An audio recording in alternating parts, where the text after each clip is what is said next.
Afade, welcome to the third season of Triton TV News and another socially distanced COVID-19 episode. I'm your host, Maxon William. And I'm Dominic Dela Cruz. In today's episode, we'll uncover how the COVID-19 pandemic has negatively affected Guam's restaurants. We also explore how habitat destruction serves as a major cause for viral outbreaks. After that, we investigate how island churches cope with being unable to congregate, and finally, we examine how relying on local agriculture can prove to be beneficial. Restaurants are negatively impacted by the mandated lockdown. Because the island is on lockdown, these businesses are struggling to increase their revenue. Mezcla Dos, a hamburger restaurant, has been serving Guam for 10 years. Both tourists and locals of Guam prefer to dine in this restaurant. Richie Carlos, chef manager of Mezcla Dos, recalls their prominence before the pandemic. It's affecting us big time though. If you're familiar with this place, we're always busy. You'll see a line, of customers outside once we open. Carlos claims that the lockdown is causing Mezcla to lose its customers and therefore lose income. Mainly 70% of our clientele is mostly tourists. Tourists and military. So right now we don't have that. Mezcla Dos is not the only restaurant facing difficulties during these times. Nana's Cafe, located in Lower Tumon, experiences the same difficulties that Mezcla Dos faces. Alvin Amza, chef de cuisine, is aware of the challenges his workplace is enduring. It's affected us in so many ways. Lost revenue, obviously loss of customers, and just changing the whole way we do things. These businesses are offering curbside pickup and delivery services to their customers in hopes to gain more revenue. Will they continue to offer these services after the pandemic? I guess we'll have to wait and see. With the fear of COVID-19 in the air and frightening lockdowns becoming reality, it is important to become aware of the causes of these viruses. Triton TV News reporter Danica Valerio gives insights on the negative effects of breaking the barrier between humankind and wildlife. Like many on Guam, Dr. Daniel Lindstrom finds himself locked up at home. For weeks, he and many other Guam residents have been under stay-at-home mandates from the government. However, this growing concern regarding the COVID-19 pandemic makes way for the opportunity to experience a deeper understanding of our environment. As a professor of biology, Lindstrom is constantly conducting research regarding issues like COVID-19. He believes it's necessary to prepare ourselves for worst-case scenarios. More recently, people are really mobile. So to get from one continent to another, it's a day at the most. And so it can spread rapidly between faraway places really quickly. So the more we know about it, the more we can think about it with a clear head, and the more we can stay ahead of it, be prepared. Being prepared for situations like COVID-19 consists of becoming familiar with this virus. This includes gaining an understanding of our relationship with our environment. Biologists warn government institutions regarding human activity. Activities such as deforestation, overconstruction, and exploiting nature for its resources causes us to come into contact with dangerous diseases. Humankind then experiences what is known as a spillover, a term to describe the rapid rate in which a virus is able to jump from one host to another. Dr. Wei Zhao, a plant and animal biologist and professor at the University of Guam, sheds light on this frightening occurrence. Our distance to those wild animals has been reduced. They need food. They need to come to attack our cattle, sheep, and then to get their food. And another, it just things has been changing. The environment, the climate has been changed so fast. Entering natural habitats, taking resources from these places and destroying them causes foreign viruses to find its way into the human population. The thing is there's habitat destruction. That's basically going to shrink the habitat for the natural habitat for a lot of these animals, and bring humans will have greater amounts of contact with these organisms. Looking forward, Dr. Zhao believes that sustainability is an appropriate way to prepare ourselves for the future.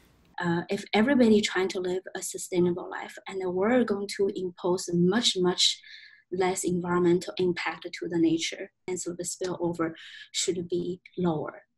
Like many who are unable to leave their home, Lindstrom finds ways to stay optimistic and keep busy. This is usually what we need to do to keep our minds off of the negative effects of the pandemic. I've got all kinds of little projects around the house that I didn't have time for before that I'm gonna keep up with now. My lawn will be in the best shape it's ever been. So those kind of things. Yeah, I do something that makes you feel like you have purpose too. With this understanding, we can take measures to live sustainably as a way to prepare for future viral outbreaks. For now, we can maintain our distance from each other to slow this spread. Danica Valerio, Triton TV News.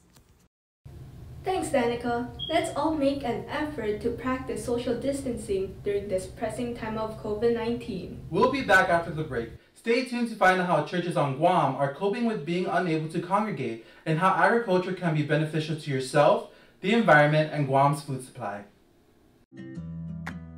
We are with you. At times when you need us most, you can count on us to be there. When you need someone to talk to. When you need to stay informed. When you need to brighten your day. When you need to stay connected. We are here keeping our promise that while the world is changing, we keep working so you can keep connecting. We are your Docomo Pacific family, and we are here to help.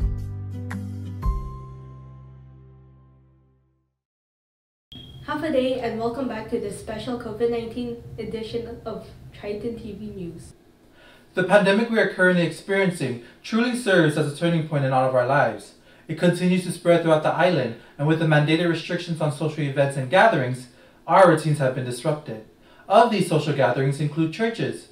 But how do organizations based on the act of congregating cope with these new restrictions? Triton TV News reporter Josiah Elwell explains. A campus, usually filled with 300 people on Sundays and a staff every weekday, empty. And it has stayed empty for over 2 months. The pastor of Bayview Church, Kevin Elwell, is having to deal with the most trying time of his 10-year leadership.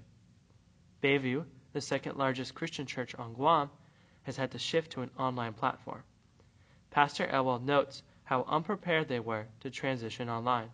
Before the pandemic hit, we really didn't have much of a media department, practically zero.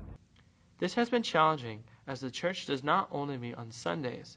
One of Bayview's core beliefs is that the church is the people and not the building.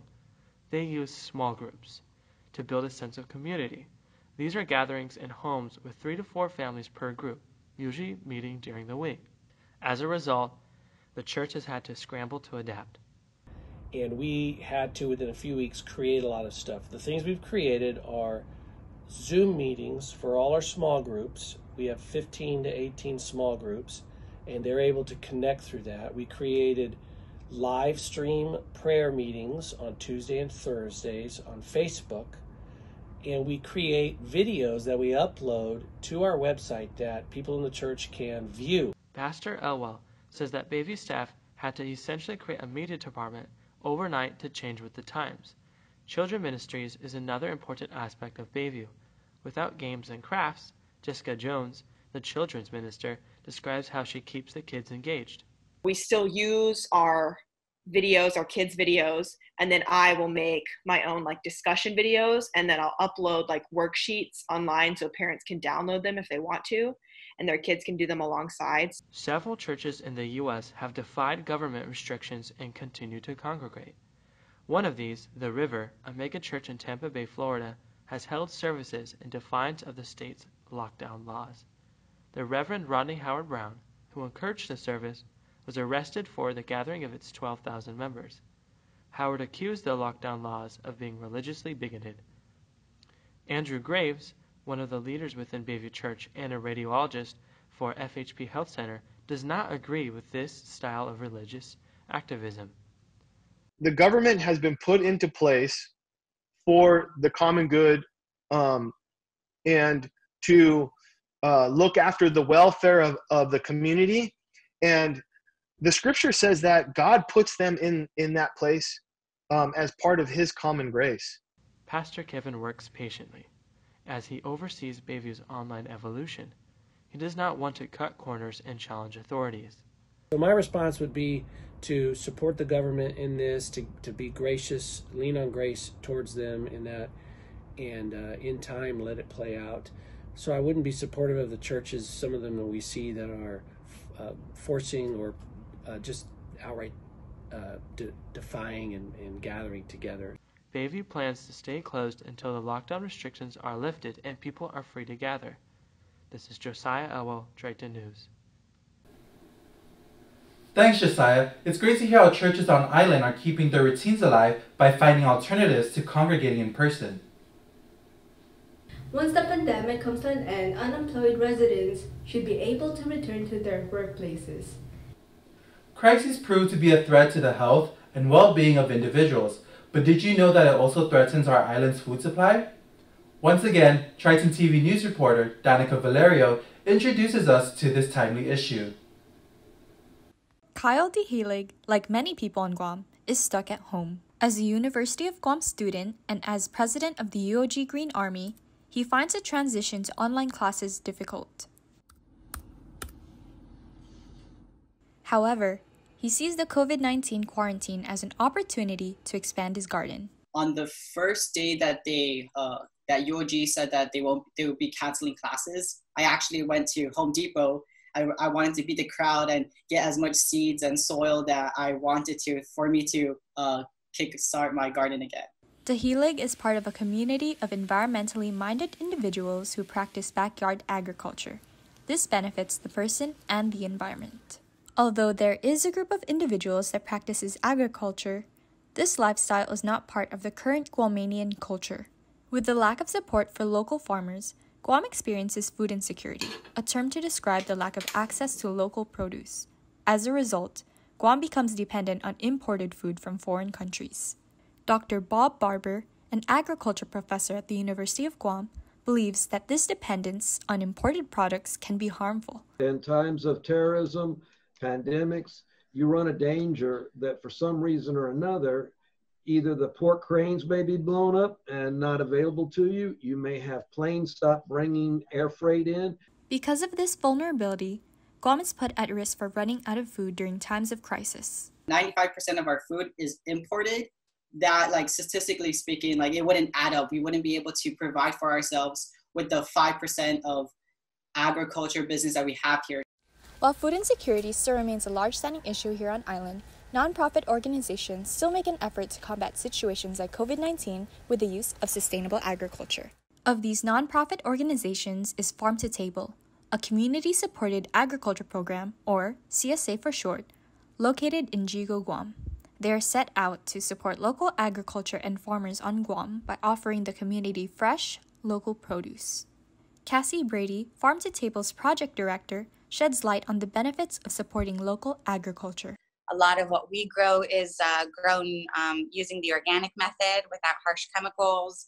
And then farmers also benefit because sometimes we partner up with them and we purchase produce from them and include in these CSA boxes. Like DeHelig, individuals can take advantage of their backyard by planting a variety of plants and vegetables.